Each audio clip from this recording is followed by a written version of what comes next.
Recent events at all levels of government point to the necessity of a highly functioning financial department, one with integrity, professionalism, and accuracy. And my questions will deal with this imperative. So to start off, how will you pick the next chief financial officer for the city? For instance, do you seek public sector or private sector experience, or possibly a combination of both? My commitment is to have the best person for the job. And I wouldn't presume to set the criteria for that in a vacuum. Your company, for instance, does that all the time, all over the country. I'll be calling on you as mayor to help me not only go out and find the person, but to set the criteria for selection. To the extent that it's determined in that process that, well, of course, if you've done public sector work, then you're familiar with it. There are a lot of business principles that can be incorporated into government, and in terms of its accountability, and a lot of it should be. And oftentimes, when it's not incorporated, it's not as efficient and effective as it might be. But I also understand that government is not business. It's different. It has a different approach. It has a different culture, as someone mentioned earlier, and you must approach it differently.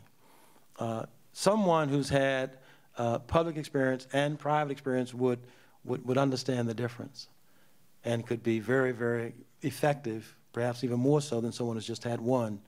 And so to the extent that I could find someone with both experiences, yes, I'd be very interested in considering that, and I think in some ways would be inclined towards that person, all other things being equal. One of the issues we've had in the city is the churn in the chief financial officer's position. Is it important that, although mishires happen, that you get the right person, they stay? And if that, and how would you go about ensuring that the chief financial officer stay with you throughout your term?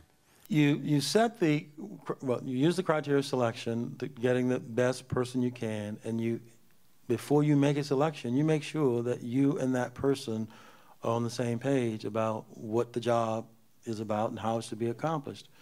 As I mentioned, my commitment would be with the CFO to hire a committed, competent CPA for that job.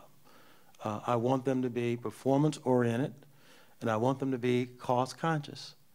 And if we sit down and I'm persuaded that we are, in fact, on the same page with respect to those items, then I would make the decision to go with that person. Now, of course, it may not work out, but I believe that if you spend the time in advance making sure that you agree on objectives and allow the person the independence that they need to implement the program in accordance with those objectives, the chances of them staying are pretty good. Now, you got to remember, there's joint reporting responsibility for the CFO.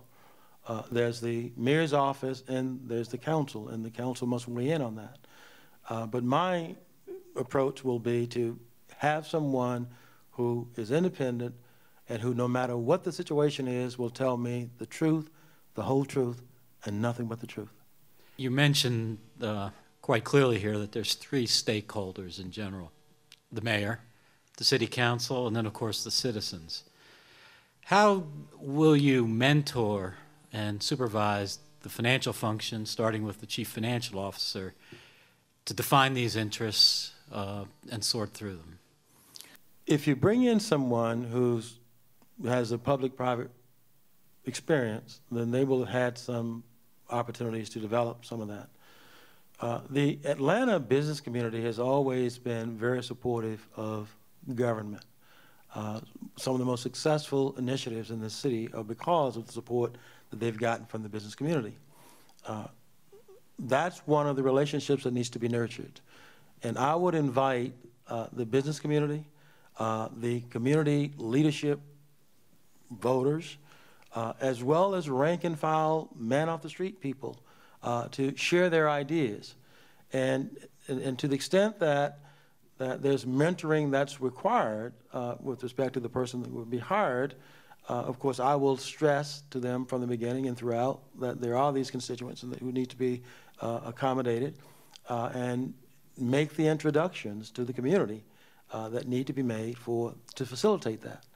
Now, it's not, I don't believe that I would have to spend all my time doing that, because there are people waiting to help.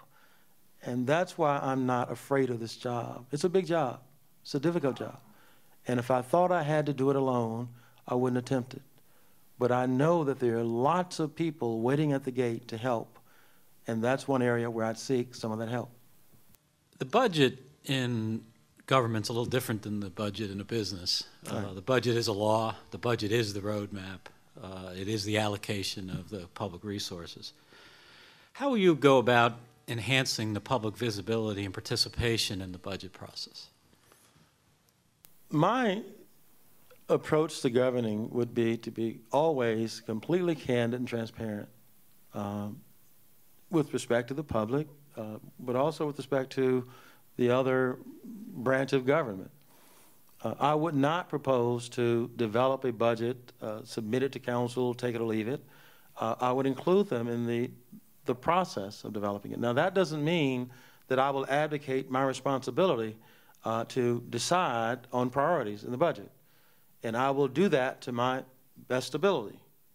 And I would invite council and the public to have input, to criticize, to suggest alternatives. And to the extent that the council, the public, business community can do that, then I'm all for it, because what I'm interested in is what serves this city best.